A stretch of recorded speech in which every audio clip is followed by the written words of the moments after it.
이제 우리 옆에 계신 분에게 이렇게 인사하고 말씀 함께 나누도록 하겠습니다. 당신은 주께서 원하시는 자입니다. 당신은 주께서 원하시는 자이십니다. 아멘. 예.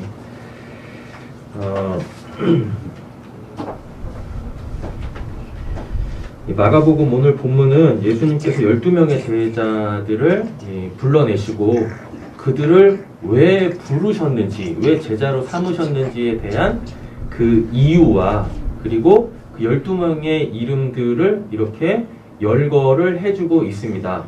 그 중에서 그 12명 중에서 특별히 이렇게 좀 설명을 하는 그 또 제자들이 있거든요.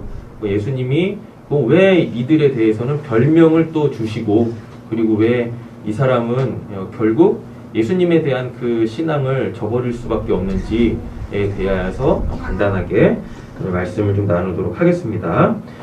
먼저 보시면 예수님께서 제자들을 부르신 그 이유가 13절부터 15절까지 기록이 되어져 있습니다. 첫째는 뭐냐면 그냥 그분이 원하셨어요. 아주 간단해요. 대단한 뭐 없어요. 그냥 주님께서 그들과 함께 하시길 뭐 하셨대요? 그냥 원하셨다라는 얘기입니다. 원하셨다. 여러분 그러면 원했다라는 말은 뭐겠어요? 마음에 있다는 얘기죠? 예수님의 그 마음에는 예수님께서 함께하고 싶은 그 사람들이 이미 어떻게 해요? 그 마음에 들어와 있다라는 얘기인 거예요. 오늘도 이렇게 예배하는 자리를 보면 감사하게 이렇게 다 가정별로 앉아 있어요. 우리 세진 성도님 가정만 남북으로 갈려져 있고, 남북 맞나? 이게 동서로 갈려져 있는 건가? 남북으로 이렇게 갈려져 있고, 이렇게 대부분 다 이렇게 가족 단위로 이렇게 앉아 계신단 말입니다. 그렇지 않습니까? 근데 우리가 처음부터 가족이었나요? 그렇지 않죠? 어느 순간 그를 딱 보니까 그가 있어야 될 그 자리를 그가 떠나서 어느 자리로 들어와 버렸어요? 내 마음의 자리로 훅 들어와 버렸단 말입니다. 그잖아요. 그리고 들어왔는데 안 나가. 그잖아요. 그래서 뭐예요? 그래서 결국은 이제 삶의 자리를 함께 할 수밖에 없는 그러한 관계로 가정을 다 시작하셨단 말이죠. 주님께서 우리를 부르신 이유는 우리 그 주님의 마음에, 예수님의 마음에, 그 하나님의 마음에 누가 들어갔기 때문에, 우리가 들어갔기 때문에 주님께서 우리를 부르신 거예요. 그렇지 않습니까? 그럼 여러분 잘 한번 생각 한번 해보세요. 여러분들이 자의적으로 예수님의 그 마음 속에 이렇게 훅 들어가셨나요? 그러시지 않으셨죠? 맞죠? 그런데 이 마음에 들어오는 그 누가 됐든지 간에 그 어떠한 것이 되어졌든지 간에 내가 그거를 이렇게 받아들이지 않으면 절대로 내 마음에 뭐 할 수 없어요. 그 어떠한 뭐가 됐든지 간에 특별히 그 누가 됐든지 간에 내 마음의 자리를 이렇게 차지할 수가 없거든요. 없습니다. 근데 예수님의 그 마음에 우리가 이렇게 훅 들어갔거든요. 훅 들어갔어요. 잘 한번 생각 한번 해보세요. 여러분들이 들어가고 싶어서 들어간 게 아니단 말입니다. 오늘 본문에도 보시면은 뭐 하셨대요? 예수님이 원하셨대요. 원하셨기 때문에 예수님 마음속에는 저를 비롯해서 여기에 계시는 모든 분들이 다 예수님의 마음속에 딱 들어갔단 말입니다. 여기에서 굉장히 중요한 신앙의 고백이 한 가지가 있어야 돼요. 뭐냐면 그러니까 우리의 이렇게 신앙할 때에 그 고백들 중에 한 가지가 또 내가 믿음 생활할 때에 그 하나님과 우리와의 관계에서 내가 믿었는데,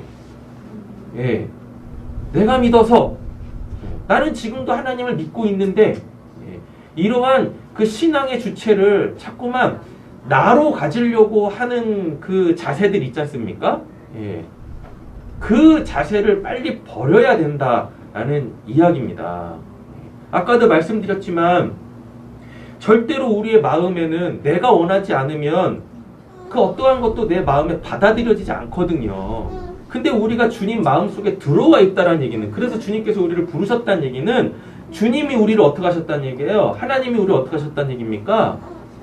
예, 받아들이셨다라는 얘기예요. 성경적 용어로 그걸 바꿔보면 영접했대요. 하나님의 마음에 우리를 영접해 주셨다라는 이야기입니다. 그래서 우리의 신앙에 있어서 내가 하나님을 믿는데요.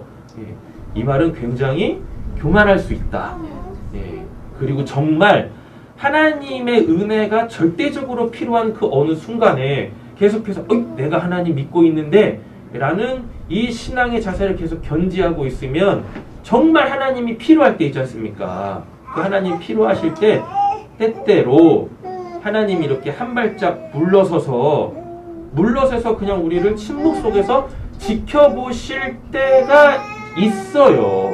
그때 되면 굉장히 힘들어집니다. 굉장히. 네. 그래서 빨리 뭐 하시라? 네. 내가 하나님 믿는데요 라는 그 믿음의 주체성을 빨리 버리라. 네. 이거 에베소서에서도 보면은 우리의 구원은 로마서거든요. 로마서에서도 보면은 우리의 구원은 전적인 하나님의 그 은혜로 받는다라고 말씀하고 있단 말이죠. 그래서 오늘 본문 안에서도 예수님이 제자들을 부르실 때 그 첫 번째 이유, 아니 그냥 예수님한테 첫 번째 이유는 그냥 그게 전부인 거예요. 그게 전부. 뭐예요? 예, 주님께서 뭐 하시기 때문에, 원하시기 때문에, 그러므로 통하여서 우리의 신앙의 주체성을 계속해서 누가 갖고 계시겠다? 예, 예수님이 갖고 계시겠다. 하나님이 갖고 계시겠다라는 이야기인 거죠. 이 신앙의 주체성이 하나님한테 있을 때 우리의 삶에서 일어나는 그 모든 상황들을 다 누구한테 내어 맡길 수 있습니까? 하나님한테 내어 맡길 수가 있다니까요. 그런데 신앙의 주체성이 나한테 있다라고 여전히 내가 하나님을 믿는데요, 내가 예수님을 영접했는데요 라고 이야기를 하게 되어지면, 그런 신앙의 그 자세를 계속 가지고 있게 되어지면 나에게 어떠한 문제가 생길 때마다 계속 뭘 해야 돼요? 예, 하나님을, 이렇게 말씀드려서 좀 죄송하지만 하나님을 이용해서 계속 내가 그 문제의 최전선에 서가지고 내가 그 문제들을 해결해야 되는 이 깝깝한 신앙을 하게 되어집니다. 예. 그래도 하나님이 속이 없으신 분이셔가지고 그래? 뭐 나로 살겠다고 하시면 도와주실 수는 있어요. 우리와 함께 하실 수는 있으시다고. 예. 근데 그게 이제 횟수가 많아지게 되어지면 하나님도 뭐 하세요? 하나님도 지치십니다. 야, 언제까지 이러려고? 그냥 내가 할게. 예. 하나님이 지치시는 그 내용은 어떠하냐면 그 문제의 최전선에서 허덕이며 그 상황을 이겨내려고 하는 우리를 보면서 야, 왜 이렇게 힘들게 사냐? 왜 이렇게 힘들게 신앙하냐? 하나님이 지치시는 건 그건 거예요. 예. 뭐 본인을 뭐 이용해 먹고 이런 게 아니라 우리를 보면서 그 상황 속에서 이렇게 막 지쳐가는 그 모습 보면서 너무 마음이 우리 아진이가 어디 갔지? 너 거기서 뭐 하냐? 왜요? 네? 말씀 듣고 있어요. 아, 그래? 일로 와, 빨리. 안 보이잖아. 자, 애를 잘못 키웠나봐요. 저렇게 키우면 안 됩니다. 근데 제가 벌써 이제 성인이 돼가지고 제가 이제 어떻게 할 수가 없어. 빨리 일로 와, 이리로. 뭐라는 거야? 빨리 일로 와. 안 보여. 여기 맨 앞자리. 아빠 목사님 얼굴이 제일 잘 보이는 곳에 앉아라. 시간 없다. 빨리 와. 마스크는 또 왜 안 써? 내가 너 얼굴을 다 볼 수는 없단 말이지. 최대한 얼굴을 가려야지. 그렇지.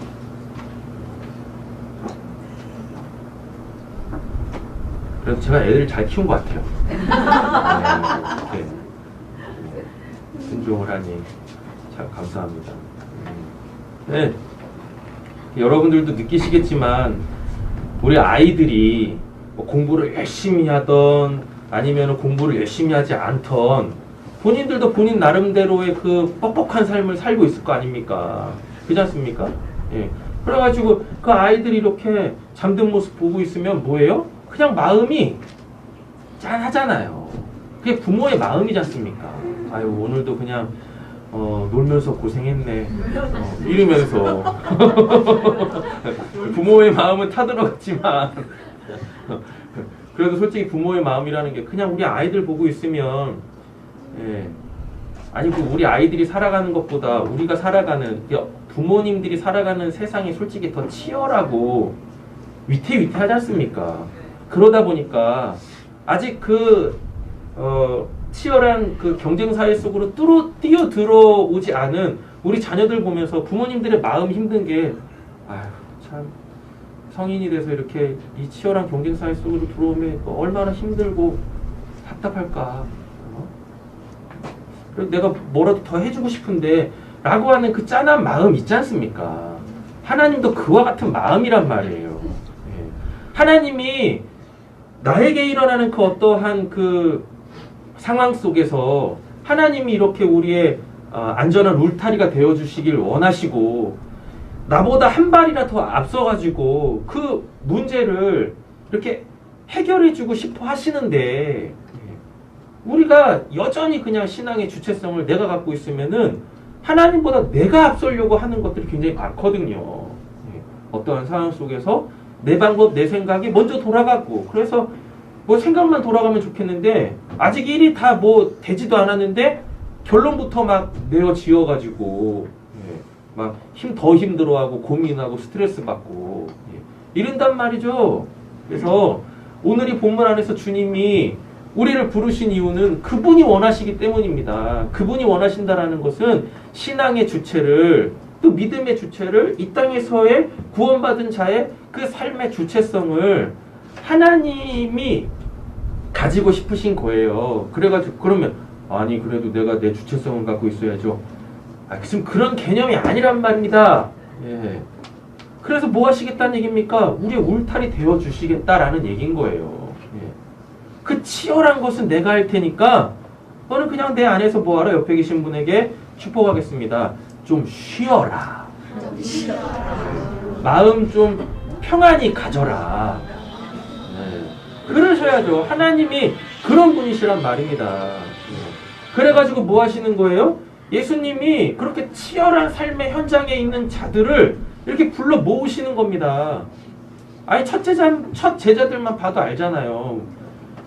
먹고 살기 쉽지 않지 않습니까? 그래서 그 갈릴리 호수에서 열심히 물고기 잡고 있는데 물고기 한 마리도 안 잡혀. 예수님이 그 모습 보면서 얼마나 안타까우셨겠어요. 얼마나 답답하셨겠습니까? 애처로우셨겠어요. 그러니까 뭐 하세요? 잡히지도 않는 물고기 예수님이 잡아주시고 그 다음에 잡히지도 않는 물고기 잡는다고 애쓰지 말고 이제는 뭐 낚으라고? 네, 사람 낚으라고. 물고기 잡는 것보다 사람 낚는 게 쉽잖아요. 그잖아요. 네. 우리 교회를 보면은 거의 2명씩은 다 낚았어. 네? 우리 신주단지 낚으셨잖아. 그렇지 않습니까? 네? 사람 낚는 거 그렇게 어렵지 않습니다. 여러분 밖에 나가가지고 물고기 한번 잡아봐요. 물고기 잡히나? 안 잡힌다고. 근데 사람은 이렇게 낚았네? 그렇지 않습니까? 네. 감사하셔야지. 네, 감사해요. 네. 아니 저는 뭐 신앙의 모토나 인생의 모토가 간단해요. 좀 쉽게 편하게 살자. 입니다. 아이 뭐 이 세상에서 뭐 얼마나 그렇게 오래 살고 뭐 한다고 뭐 얼마나 큰 부귀영화를 누린다고 그렇게 그냥 막 퍽퍽하게 살아요. 그렇지 않습니까? 오늘 본문하고 전혀 상관없어요. 이노야 언제였냐? 금요일 날이었나? 네. 아니 우리 찬이 저기 뭐 이게 다리가 좀 아파가지고 그때 수술한 데가 아파가지고 이렇게 진료받으려고 금요일 날 이렇게 좀 밤에 금요 예배 끝나고 이제 데리러 가는데 우리 이누한테서 연락이 왔습니다. 저 신실하지 못한 놈이 우리 교회 먹칠을 했다니까.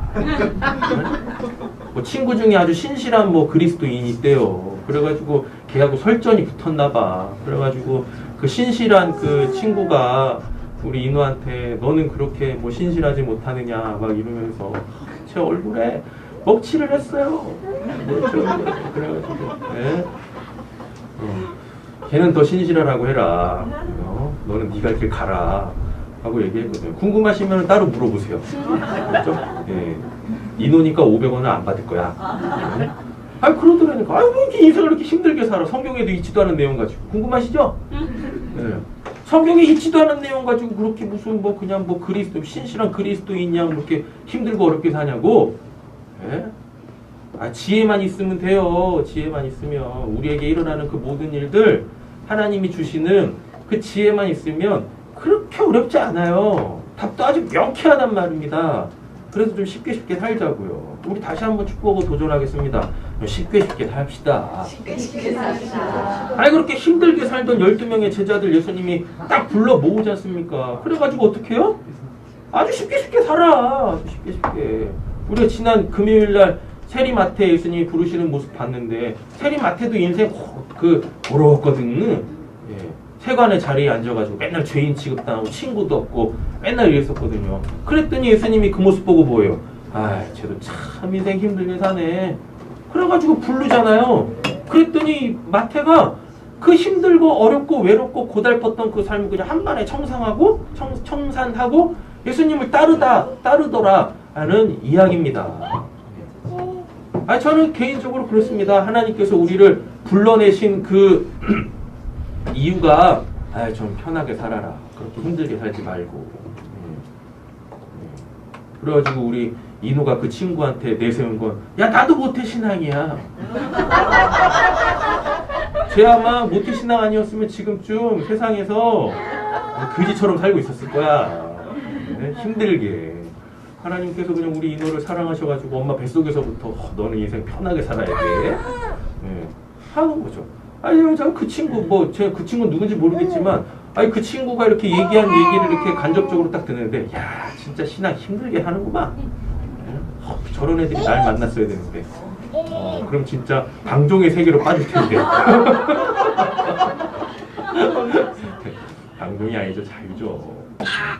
그리고 그리스도인의 삶은 철저하게 자기의 삶에 대하여 하나님 앞에서 책임질 줄 알아야 한단 말입니다. 책임질 줄 알아요. 저는 우리 인호를 믿어요. 그래서 사람을 아주 많이 낚을 줄로 믿습니다. 힘들고 어려운 세상 속에. 그렇잖아요? 자, 예수님이 제자들을 부르신 이유는 아주 간단하다. 뭐 때문에? 본인이 원했어. 본인이 원했다는 얘기는 예수님이 그 마음에 우리를 뭐 하셨다는 얘기입니까? 받아들이셨다는 얘기죠. 분명히 말씀드렸습니다. 내 마음에 누군가를 받아들이지 않으면 그는 결코, 그 무엇은 결코 내 마음속에 들어올 수 없어요. 근데 지금 예수님이 본인이 원하셔서 12명의 제자를 딱 부르셨을 때 그들은 예수님과 함께 할 수 있지 않습니까? 그러면 12명의 제자들은 예수님의 마음속에 들어왔다는 얘기거든요. 그거의 주체성이 내가 예수님의 부르심에 반응해서 난 예수님의 제자가 됐다. 이게 아니다고요. 이게 아니다고. 우리의 신앙의 주체성, 우리의 인생의 주체성은 누구한테 계신다? 하나님한테 계신다. 하나님에게 우리의 인생의 주체성을 내어드릴 때 우리는 하나님의 지키심과 보호하심이라는 그 울타리 안에서 쉽게 인생을 살아갈 수 있게 되어진다라는 이야기입니다. 보지 마! 날 봐. 어디 보고 있어? 날 보란 말이야. 맨 앞자리에서 앉아가지고 어딜 보고 있어? 보지 마! 날 봐. 우리 주원이 신원이 때문에 예배 방해되시면 안 됩니다. 아셨죠? 얘네는 그냥 얘네대로 놔둬요. 그냥 말 못하는 짐승이잖아. 언젠가 말하는 인간이 되겠지. 그 우리처럼 이렇게 앉아가지고 하나님에게 집중된 예배를 드릴 거란 말입니다. 근데 말 못하는 짐승들 때문에 왜 본인들의 예배를 방해받으시는 거예요? 왜요? 저는 신경이 안 쓰여.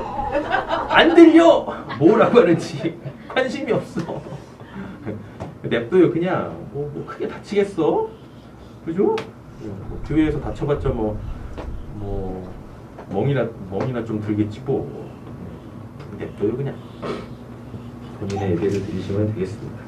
자, 예수님이 이 12명의 제자를 불러 들이신 다음에 이들에게 요구하신 것이 있어요.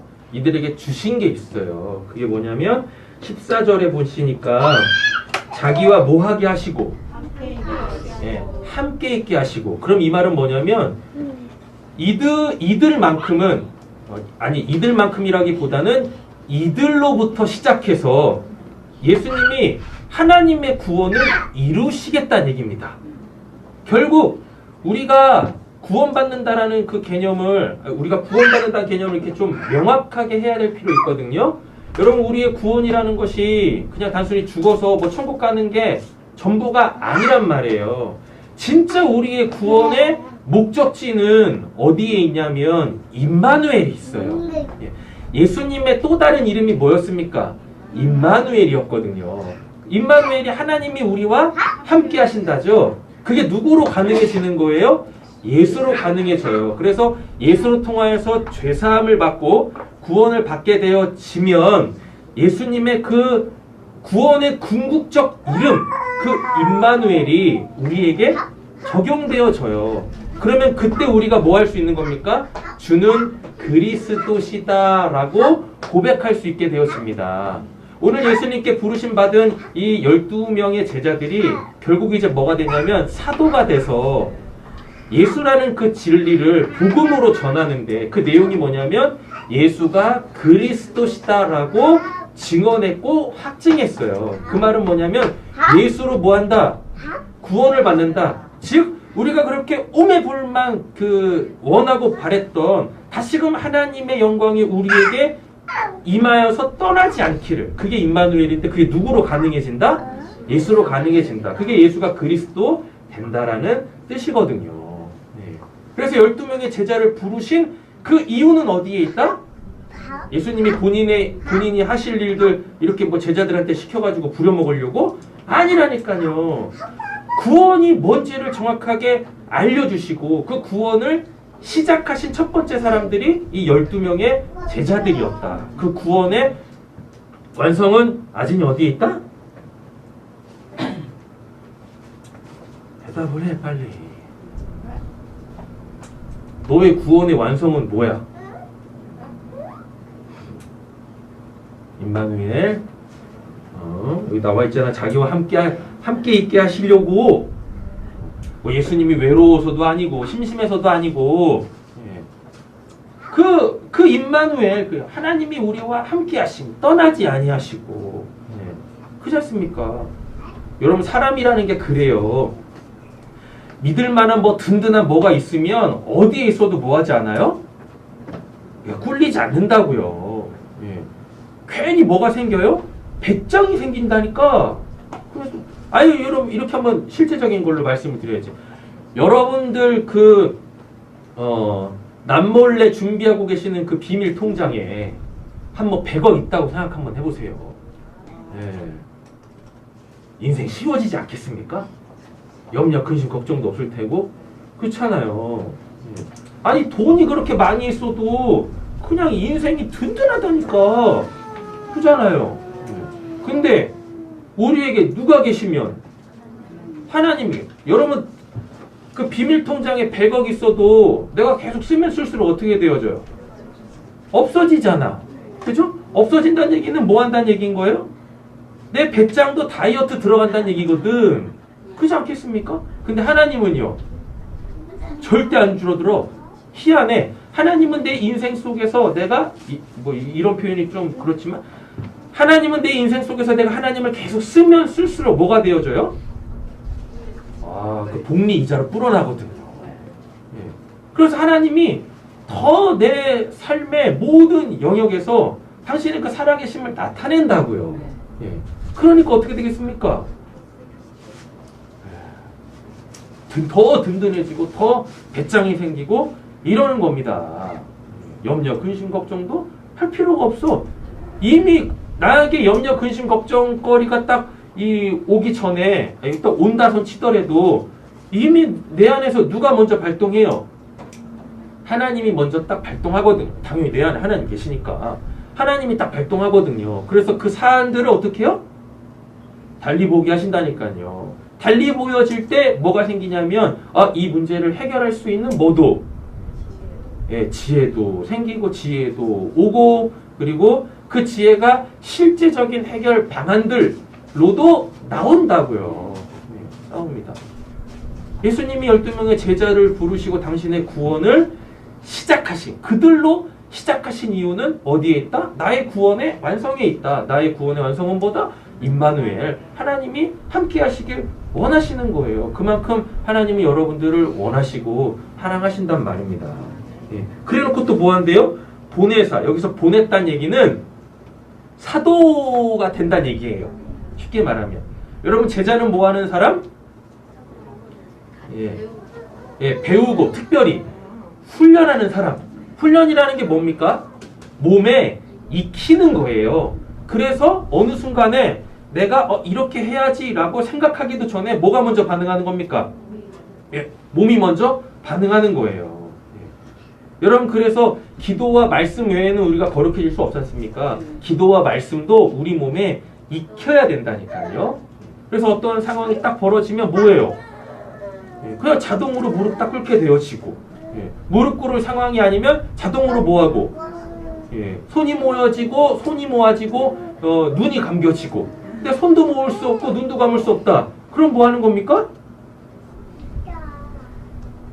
그럼 어떻게 되는 거예요? 그 다음에는 껌뻑껌뻑 되는 거지 이렇게.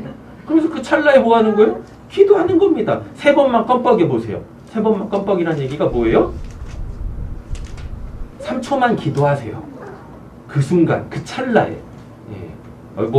저번에 한번 말씀드렸지 않습니까? 최수종 씨가 얘기한 거, 5회가 2회가 되려면 시간이 필요하다고. 그렇지 않습니까? 5에서 2 빼면 3 남잖아요. 우리 선조들이 이야기했다니까요. 뭐요? 3초만 생각하고 얘기해라. 3발자국만 뒤로 물러나봐라. 그럼 보이지 않던 것이 보일 테니까. 눈 3번만 깜빡깜빡 하면서 하나님 주여, 이런 상황 속에 어떻게 되는 겁니까? 뭡니까? 내가 뭘 해야 됩니까? 내 마음을 내가 어떻게 다스려야 됩니까? 하나님한테는 시간이 없지 않습니까? 우리한테는 3초가 굉장히 짧은 시간일 수 있어요. 그런데 열받으면 3초는 굉장히 긴 시간입니다. 3초 안에 화병이 걸릴 수도 있거든. 그 3초만 좀 이겨내봐요. 그리고 그 시간에 딱 기도해보시라고. 그게 되려면은 평소에 뭐 해야 돼요? 기도가 우리 몸에 붙어 있어야 된다니까요. 우리 인호가 이제 딱 얘기하는데, 목사님 그런 내용이 성경에 있습니까? 라고 하는데, 그런 내용이 있나?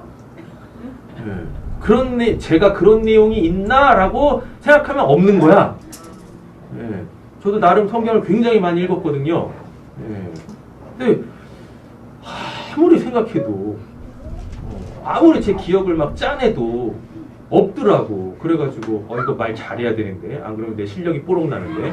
그래가지고 아무리 생각해도 없는 것 같아. 그래가지고 대답하기 전에 하나님한테 물었어요. 하나님, 제가 지금까지 본 성경에 그런 내용이 없는데 하나님이 기록하신 성경에 그런 내용이 있습니까? 그랬더니 그분이 네가 보는 성경이나 내가 기록한 성경이나 뭐가 다르냐?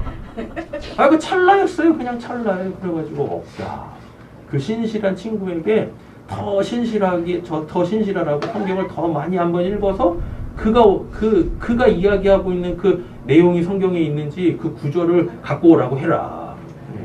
했거든요. 연락 왔니? 예? 연락 왔어? 연락 안 했어요. 연락 안 했어? 안 온 거야? 안 했어요. 잘했다. 괜히 길 무한하게 하지 마. 본인이 신실하다고 생각하는데 괜히 자괴감 들게 하지 마라. 아마 죽을 때까지 성경을 읽어도 그런 내용은 성경에 없을 것이야. 찰나예요. 많이 기도하고 많이 생각한다고 답이 오는 게 아니거든요.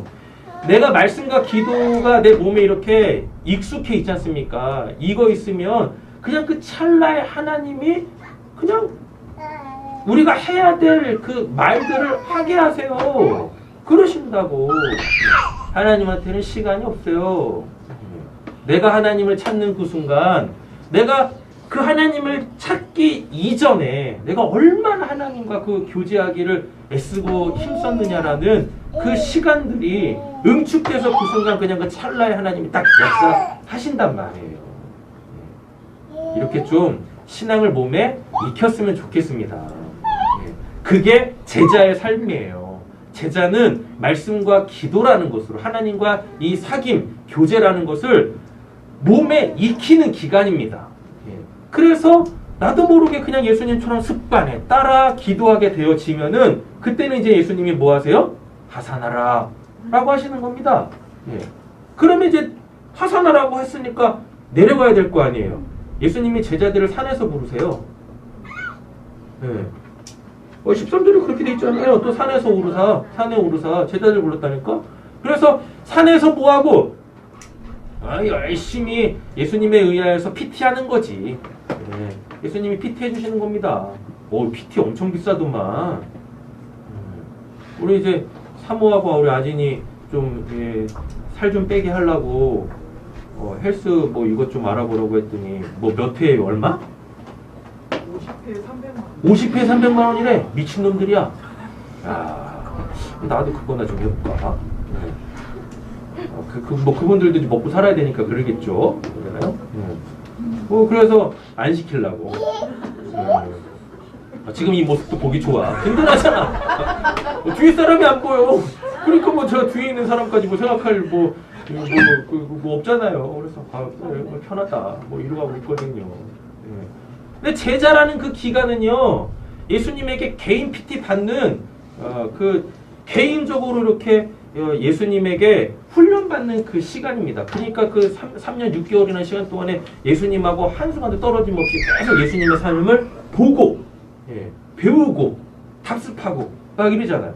이렇게 딱 됐어. 그래서 내 생각이 예수님과 같아지고 내 관점이 예수님과 같아지고 예수님의 가셨던 그 발걸음을 내가 어느 순간 그렇게 따라가고 있고 이렇게 되어지면 이제 뭐 하시는 거예요? 하산하라 라고 하신다니까요. 그럼 이게 보내심을 받는 거예요. 그럼 그게 사도예요. 사도의 뜻이 뭐냐면 보내심을 받다라는 거거든요. 근데 그냥 내려가는 게 아니라 뭐 하는 겁니까? 나는 산에 있지만 너희들은 이제 어디로? 저 세상에 나가서 복음이 필요한 사람들에게 가가지고 너희들의 삶을 살지 말고 내 삶을 그대로 살아봐 라는 것입니다. 그래가지고 뭐 하는 거예요? 그 구원받는 자의 숫자를 늘려가는 거죠. 그리고 반드시 하나님께서 나로 통해서 구원하실 그 사람들 한 명에게 내가 뭘로 가서 예수로 가는 게 아니라 그리스도인으로 가는 거지. 나를 보면 누가 보이는 것처럼 옆에 계신 분의 축복을 도전하겠습니다. 당신을 보면 예수님이 보여요.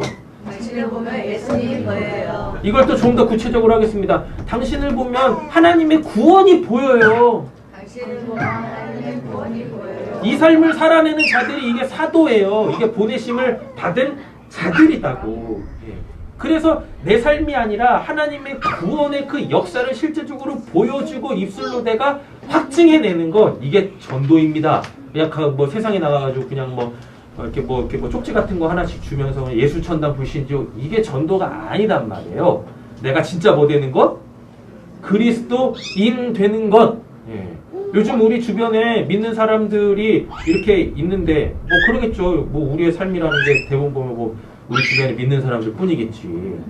근데 본인들이 막 저는 뭐 이렇게 신실하게 하나님 믿고 있는데요. 뭐 그런데도 불구하고 전혀 그 삶은 뭐 같지 않는 그리스도인 같지 않은 그 삶을 사는 사람들이 너무 많다. 너무 많다. 그래서 우리는 성경에 입각한 그 바른 그 신앙의 모습을 정확하게 보여줘야 될 필요가 있어요. 아셨죠? 고소했대요? 안 했대요? 먼저 고소했어요. 먼저. 그래서 그리스도인은 이렇다라는 걸 딱 보여주셔야지. 아, 그렇습니까? 아니 왜 맨날 그냥 뭐 그리스도인을 그냥 뭐 여기 치면은 여기 맞고 저기 치면 저기 맞고. 아니 왜 맨날 왜 그래야 되는 거야? 뭘 잘못했다고? 옆에 계시면 축구 도전하겠습니다. 당당하게 사세요. 당당하게 사세요. 아 왜 세상에 맨날 뭐 그냥 뭐 굽신굽신 거. 왜 그러고 살아야 되는 거예요? 왜 맨날 손해보고 살아야 되는 겁니까? 그래서 뭘 잘못했다고? 그잖아요. 이기세요. 세상에 대하여. 그 부조리함에 대하여서 이기십시오. 하나님이 우리의 편이지. 그렇지 않습니까? 15절 보시니까 뭐도 주셨어요? 귀신을 내쫓는 권능도 가지게 하려 하심이라 라고 되어져 있습니다. 이 귀신은 크게는 이제 두 가지 의미가 있죠. 영적인 의미가 있고 귀신의 그 이제 사역적 의미가 귀신의 존재적 의미가 있고 귀신의 사역적 의미가 있어요. 귀신의 사역적 의미는 뭐냐면 그 무엇이 됐든지 간에 나를 향한 하나님의 구원을 방해하는 그 모든 요소가 다 뭐예요? 귀신이에요. 이게 사역적 의미입니다. 예. 그리고 존재적 의미는 뭐냐면 절대 뭐 받을 수 없는 하나님의 구원을 받을 수 없는 그 어떤 존재들인 거예요. 근데 이들을 뭐 하는 겁니까? 이들을 내쫓는 이 권능을 주셨대. 권능이라는 건 뭐예요? 예. 그 신분에서 그의 신분에서 나오는 힘이에요. 예수님이 제자들을 자기의 원하심에 따라 제자들을 부르셨잖아요. 그럼 그들이 이제 신분이 바뀌는 거죠. 그렇죠? 그 신분만이 가질 그 신분에서만이 행할 수 있는 그 힘, 이걸 권능이라고 한단 말입니다. 이거를 제자들한테 주셨어요. 그래가지고 이거 갖고 뭐 하란 얘기입니까?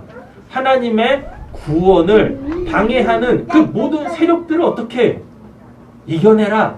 싸워서 물리쳐라.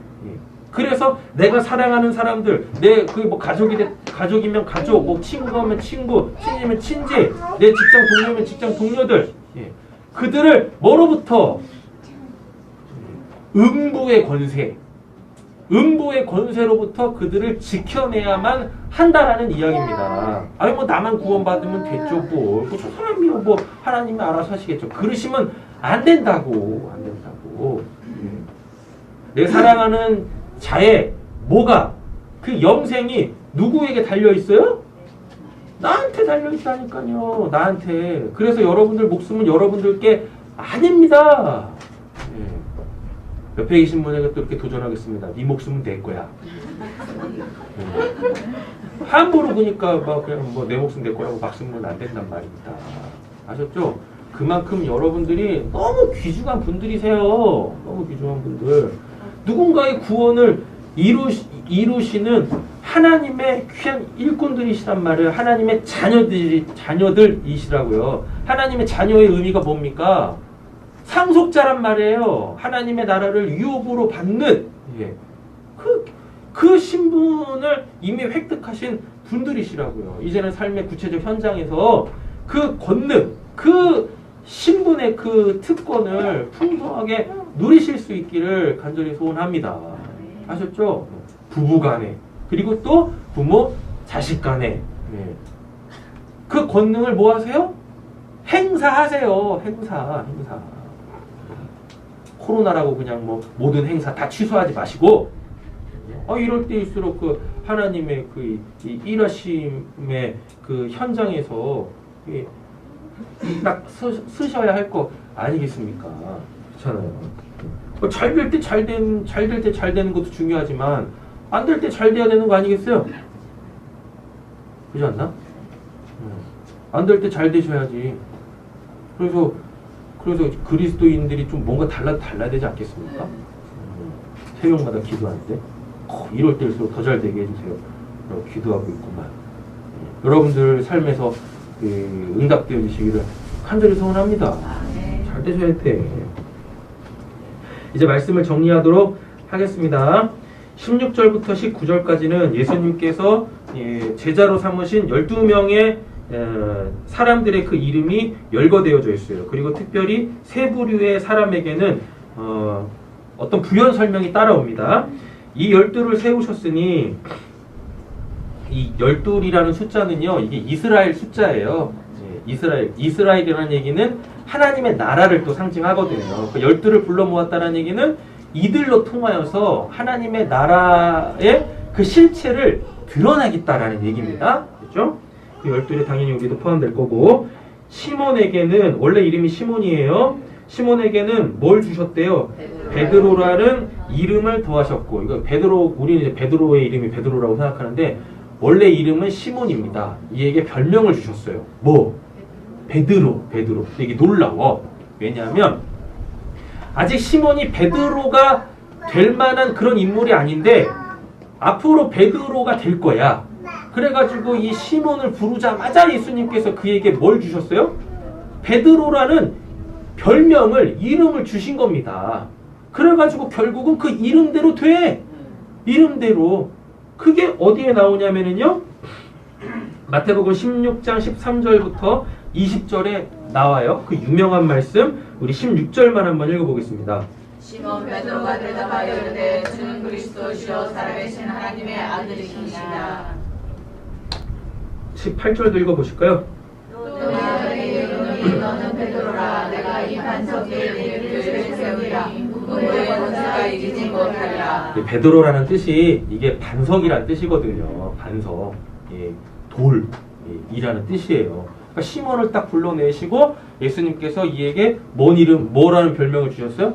반석이라는 이름, 그 별명을 주신 거예요.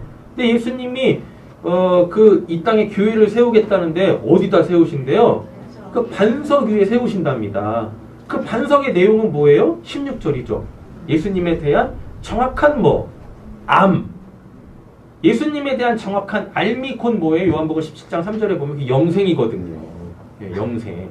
그래서 결국 시몬한테 베드로라는 이름을 주셨다는 얘기는 뭔 거예요? 야, 내가 너를 통해서 하나님이 나에게 주신 그 영생을 이제 뭐 하시겠다? 나눠주겠다는 얘기입니다. 그 영생을 은혜로 베풀어 주시겠다는 얘기인 거예요. 그 시작점이 누구예요? 베드로라니까, 베드로. 예. 근데 우리도 그 믿음을 하잖아요. 지금 예수님께서 여러분들에게 넌 날 누구라 라고 하냐면은, 그래도 신앙을 한 풍어론이 있으니까 마태복음 16장 16절을 암송이라도 해가지고 말씀드리겠지. 우린 이렇게 성경에 있는 내용을 정확하게 알아야 돼. 성경에 있지도 않은 내용 가지고서 뭐 이렇게 살아라, 뭐 저렇게 살아라 하는 게 아니라, 그럼 딱 고백하게 되어지면 내가 곧 뭐란 얘기예요? 옆에 계시면 축복하겠습니다. 당신이 베드로입니다. 당신이 베드로입니다. 내가 베드로란 얘기 뭡니까? 나로 통하여서 이제 하나님께서 뭐 하시겠다? 영생을 필요한 자에게 흘려 보내시겠다라는 얘기입니다. 여러분 그렇게 중요하신 분들이세요. 나로 통해서 뭐가 그에게 주어지는 거예요? 내가 받은 그 유업, 천국이 그에게도 주어진다니까요. 천국이 어떤 곳입니까? 분쟁도 없고, 염려, 근심, 걱정도 없고, 거기는 뭐도 없어요? 죽음도 없어. 죽음이 없다는 얘기는 결국 뭐가 없다는 얘기예요? 궁극적으로 죄가 없거든. 죄가.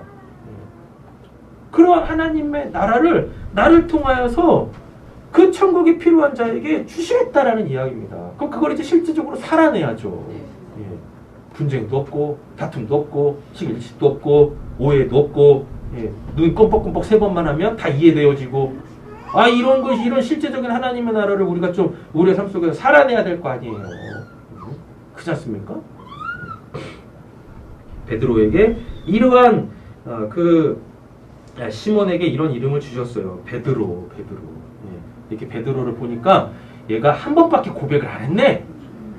이 순간부터 계속 뭘 써야 되는데, 매 순간 본인의 신앙을 고백했어야 되는데 딱 한 번 하고 칭찬받고 사라졌어.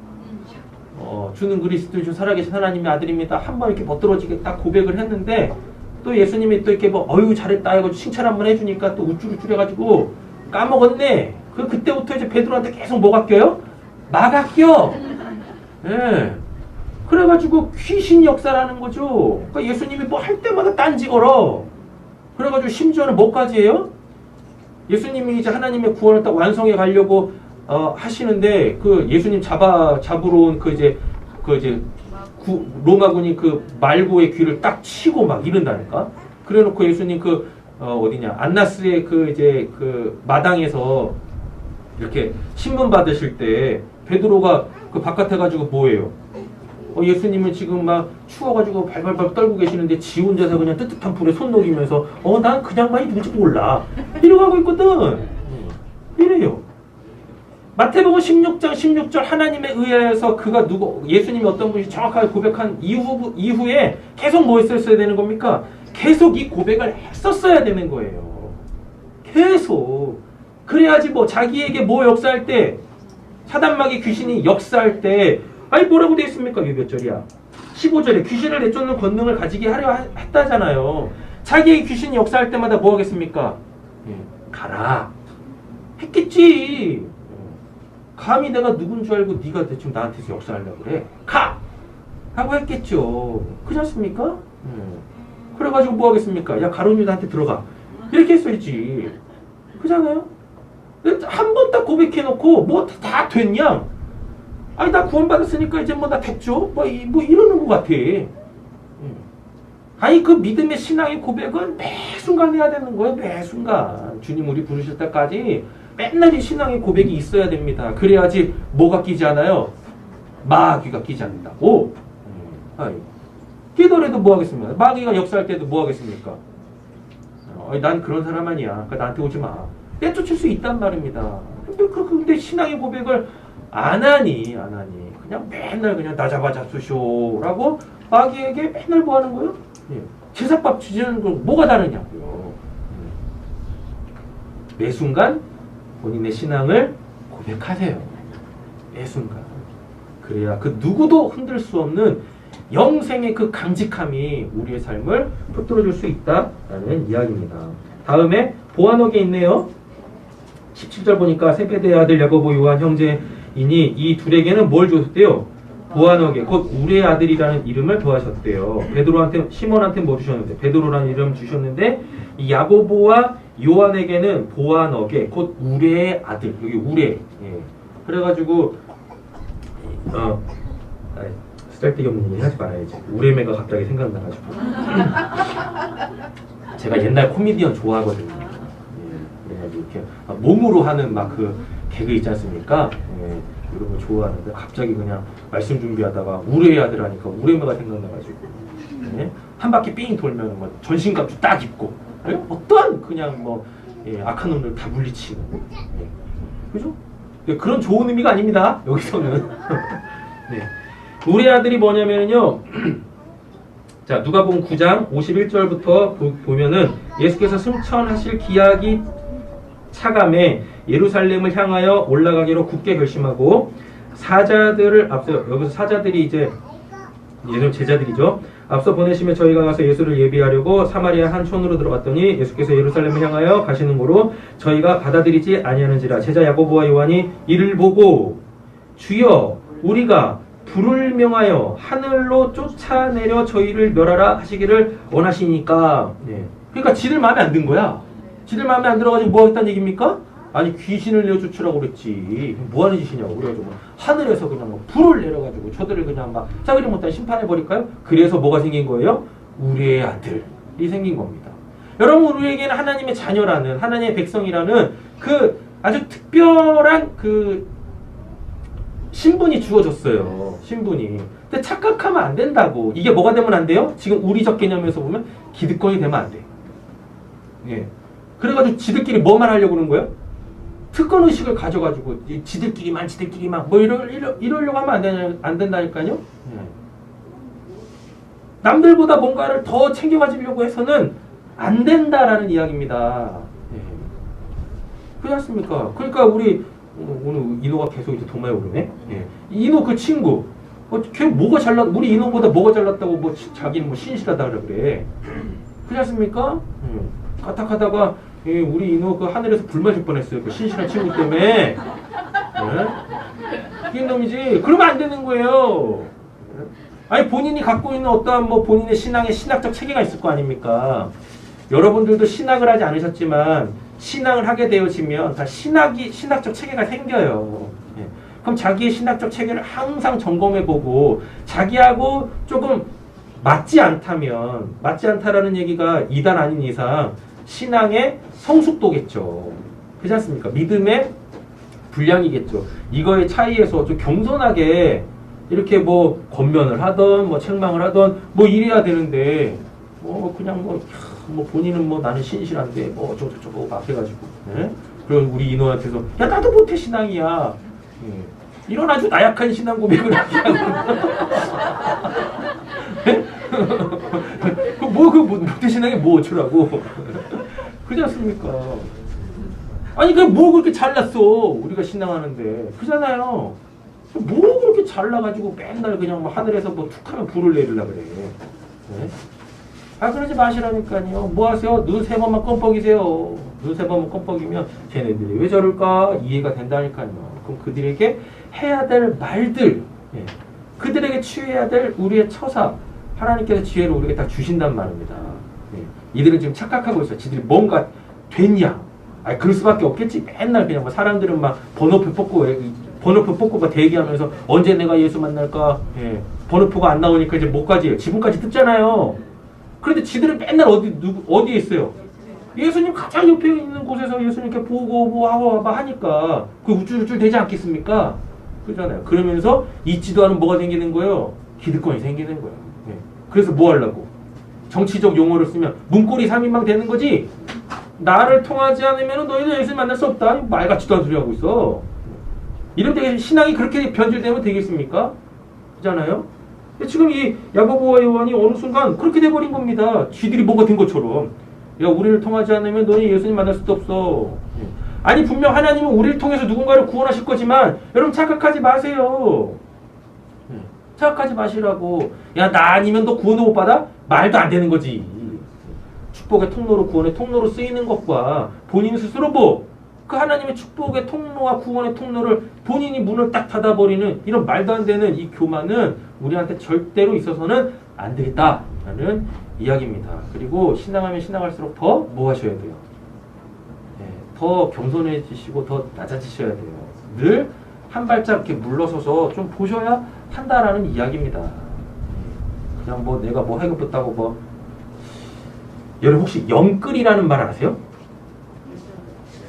뭐 요즘에 저도 그 의미가 뭔지는 잘 모르겠는데 그거예요? 영혼을 끌어모아서 영혼까지 끌어모아서 뭐 하겠다? 그 말이구나. 그냥 그럼 그 말은 좋은 말인가? 안 좋은 말이죠? 뉘앙스 때는 안 좋은 말이죠? 예. 그래가지고 그냥 저 사람의 구원은 나를 통하지 않으면 안 돼. 그래서 내가 영끌해야지. 그러지 마. 예? 안 그러셔도 돼. 안 그러셔도 된다고. 뭘 그렇게 우리가 신앙하는 데 있어서 교만해요.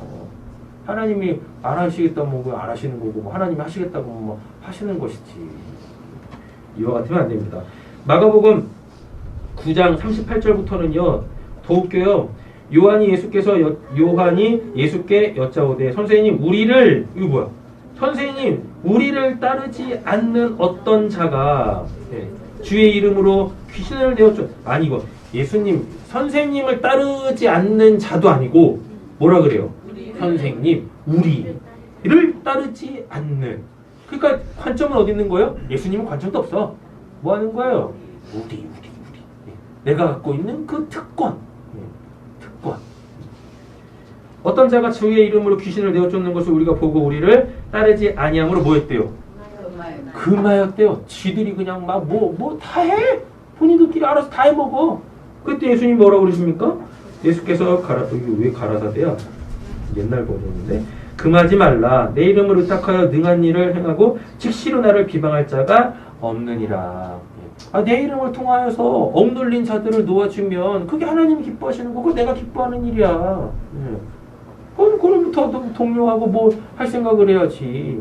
남의 구원을 지금 얘네들이 뭐 하고 있어요? 야고보와 요한이 누군가의 그 구원을 방해하고 있지 않습니까? 그럼 얘네들이 그 순간 뭐 되는 거예요? 마귀가 되는 거죠. 귀신이 되는 거죠. 귀신 내어 쫓아라고 했더니 지들이 뭐가 되고 있어요? 말이 되는 겁니까? 지금 이게 말이 안 되는 거죠. 그래서 기득권을 버려라. 이걸 이제 구체적으로 우리의 삶의 현장에서도 보면은요. 저도 어느 순간 딱 보니까 저희 아이들한테 있어서 부모라는 기득권으로 우리 아이들을 겁나게 압제하고 있더라고. 겁나게 압제하고 있더라고요. 그러지 마시라니까요. 우리 자녀들도 어떻게 해요? 자녀라는 이름으로 우리 부모님들을 겁나게 압박해. 압박해요. 그 자녀라는 기득권을 내세우는 거 아닙니까? 당신이 부모니까 나한테 이건 해야지. 잘났다. 대단하시다. 왜 그래야 되는 거예요? 왜 부모는 왜 그래야 되는 거고 자녀는 왜 그래야 되는 겁니까? 자기도 모르게 자기의 위치를 확고하게 하기 위한 어떤 그 기득권을 절대로 내려주고 싶지 않은 겁니다. 그러니까 네 말대로 해야 돼. 이러고. 그럼 당연히 거기에서 뭐가 생길 수밖에 없겠어요? 저항이 생길 수밖에 없죠. 그렇지 않습니까? 그때 뭐 하시라? 오늘 설교 그냥 눈 3번 껌뻑하는 거 기억 안 나시겠다. 눈 3번만 껌뻑여라. 그러면 뭐 할 수 있어요? 긍휼히 여김을 할 수가 있어요. 답니다. 그 기득권을 제발 내려놓으세요. 그 대단한 거 아니거든요. 대단한 거. 우리 찬이가 좀 스트레스 많이 받을 거 아닙니까? 우리 인서 너는 스트레스 별로 안 받지? 진로에 대하여. 안 받아 빨리 얘기해. 어? 뭐라고? 조금? 오늘 집에 가서 한번 또 이야기 보따리를 풀어보세요. 우리 찬이도 이제 막 스트레스 막 받는 겁니다. 막 받는데 그래가지고 이제 또 수시 원서 썼거든요. 수시 원서 쓰는데 또 막 이게 또 한바탕 또 이제 전쟁이 일어났어요. 그러더니 그놈 뭐가 그렇게 잘났는지 막 똥배짱을 막 뿌리는 거예요. 그래가지고 저는 이렇게 멀찌감치 떨어져가지고 물 건너 불경처럼 눈 막 뻑뻑하게 있었죠. 최전선에서 우리 산모하고 그냥 막 좀 치고받고 막 하고 있더라고. 네. 그래가지고 이놈의 집구석은 언제 조용해지나. 왜요? 뭐 어쨌다고. 거룩한 설교 시간에 왜 그러는 겁니까? 네? 그런데 찬이가 이렇게 목욕한다고 이렇게 화장실 들어가가지고 뜨거운 물로 몸을 한껏 지지고 딱 나오더니 지 엄마한테 가가지고 엄마를 이렇게 꼭 끼워놔 주더라고요. 그래서 엄마 미안해. 나까지 참전했으면 큰일 날 뻔했는데 그래도 그 찰나에 또 하나님께서 그냥 서로의 마음을 만져주셔가지고 이렇게 또 화목이 또 일어나는구나. 본인의 기득권을 내려놓으면은요 화목이 돌아옵니다. 행복해지고 뭐 문제도 없어. 그런다고. 근데 그냥 내 위치에서 내 기득권만 계속 내세우고 있으면은 피곤한 거예요. 빨리 내려놓으라. 아니 지들이 뭔데 그냥 뭐 하늘에서 불을 내리려고 그래? 그잖아요? 그죠? 방구석에 불이나 떼든가 날 주워주기 시작하는. 하늘에서 불을 왜 내려? 은혜를 내릴 생각을 해야지. 마지막입니다. 예수를 파는 자가 있어요. 가룟 유다. 인류 역사 중에서 제일 불행한 두 사람. 한 사람은 누구? 본도이 빌라도. 그리고 또 한 사람은 누구요? 가룟 유다. 인류 역사상 가장 불행한 두 사람이네요. 이 사람은 뭐예요? 예수를 팔아요. 예수를. 끝까지 예수님께서 가룟 유다한테 기회를 주십니다. 기회를. 떡 떼면서까지도 뭐 하세요? 기회를 주신다. 그리고 여러분들 예수님의 12명의 제자들이 그렇게 성경에 대해서 모르는 자들이 아니에요. 이들은 그냥 어렸을 때부터 뭐 하는 거예요? 율법은 7살 되기 전에 다 외워야 돼요. 유대인들은. 그리고 어떠한 모임에 있을 때마다 시편으로 계속 노래를 했다고요. 그때 지금 우리처럼 이렇게 찬송가가 있겠습니까? 뭐 기록회는 기록물이 있겠습니까? 그러니까 다 뭐 하는 겁니까? 구전으로 다 암송해야 돼. 그들이 예배 시간 때 부르는 그 찬송들이 있거든요. 그래서 시편인데 시편 41장 9절에 나의 신뢰하는 바 내 떡을 먹던 나의 가까운 친구도 나를 대적하여 그 발꿈치를 들었나이다. 이게 뭔 말인지 정확하게 알아요. 이들은요. 뭐예요? 오늘 본문에서 그렇게 배신할 것이다. 발꿈치를 든다는 얘기는요. 이거는 창세기 3장 15절부터 나오는 거거든요. 그래서 결국은 뭡니까? 하나님이 보내실 그 메시아에 대한 구원이거든요. 구원이. 근데 발꿈치를 들게 하겠다는 얘기 뭡니까? 그 메시아를 내가 죽이겠다는 얘기가 똑같거든요. 안다고 제자들도. 그래서 이 본문을 가지고서 예수님께서 재연을 하셨어요. 지금 나하고 떡반죽굴에 손을 넣는 그 자가 나를 팔자다고. 근데 그때 딱 가룟 유다가 딱 그 이제 예수님하고 동시에 그 떡반죽굴에 떡을 딱 떼거든요. 예수님이 그래서 마지막까지 네가 할 일을 해라라고 하면 그거 뭡니까? 너 나 팔 생각이잖아. 그럼 뭐 하라는 얘기예요? 또 그때 또 순종을 잘해. 그래가지고 그냥 불이 나게 나간다니까? 이게 마지막 기회 아닙니까? 그럼 뭐 해야 되는 겁니까? 내가 또 악한 마음 가졌네. 예수를 팔 생각을 하고 있었네. 내가 이 말씀의 주인공이 되면 안 되지. 그렇잖아요. 근데 안타깝게 그냥 그렇게 하더라고요. 그게 오늘의 신앙을 안 해서 그래요. 오늘의 신앙. 하나님이 지금 나에게 직접적으로 뭐 하시는? 삶을 돌이키라고, 그 옳은 길을 선택하라고, 더 좋은 곳이 있으니까 그거 선택하라고 하는데 오늘의 신앙을 안 하는 겁니다. 우리의 모습을 보니까요, 우리 다 어때요? 내가 뭐 왕년에 왕년에. 그 오늘은 왕년의 반대는 한년인가? 왕이잖아요, 왕. 종년인가? 죄송합니다. 분위기 되게 안 좋네. 언어를 순환을 해야 되는. 아니, 우리의 신앙이 맨날 그래. 내가 왕년에 이랬어요. 그리고 뭐 한 10년 전에 받은 구원 아직까지도 우려먹고. 아니, 뭐 할 거냐고요. 토요일 날인가? 토요일 날은 아니구나. 목요일 날인가? 뭔 일이 있어가지고 제가 이렇게 출타를 딱 했는데 이렇게 돌아오는데 그 생각을 하게 하시는 거예요. 뭐냐면, 야, 그래. 너가 이렇게 지금까지 신앙하면서 뭐 예전에 이런 일도 있었고 저런 일도 있었는데 오늘은 너한테 뭔 일 있었냐? 이거 딱 물으시는데 할 말이 없더라고. 글쎄요, 뭐 오늘 별일 없었는데요. 예. 근데 잠시 생각해 보니까 옛날에 화려했던 신앙이 그거에 취해가지고 아무것도 없는 오늘을 살고 있더라는 얘기입니다. 하나님 오늘 답답하시겠냐고요. 예. 오늘 은혜 받을 그 기회가 주어지면 오늘의 신앙을 해라. 오늘의 신앙을 제발. 아니, 마지막까지 주는 기회조차도 뭐예요? 팔로 차버려. 네. 하나님 앞에 섰을 때요. 하나님한테는 어제 오늘 내일이 없잖아요. 그렇지 않습니까? 네. 하나님이 우리의 구원을 최종적으로 승인 딱 내리실 때 하나님은 뭘 보시냐면 그 하나님의 부르심을 받은 그 순간 있지 않습니까? 그 순간에 그 상태만 보세요. 내가 뭐 10년 전에 뭐 대단한 신앙을 했는데 오늘 뭐 하지 아니하면 하나님으로 살고 있지 않으면 그 믿음의 주체성이 하나님께 있지 않으면 하나님은 10년 거 갖고 나를 구원하시는 게 아니라 그냥 오늘의 그 모습으로 판결문을 땅땅땅 때리신다고요. 오늘의 신앙을 하셔야 합니다. 아니 그렇게 3년 6개월 동안 예수님하고 아주 그냥 뭐 멋있는 사역했으면 뭐 할 거예요. 그 마지막 찰나. 그 마지막 찰나에 예수를 배반해버리면 그리고 또 여러분들이 이러시겠죠. 나는 뭐 예수님 할 생각이 없는데요. 뭘로 장담하실 거예요? 뭘로 확신하실 겁니까? 뭐 가룟 유다는 그러고 싶었겠어요?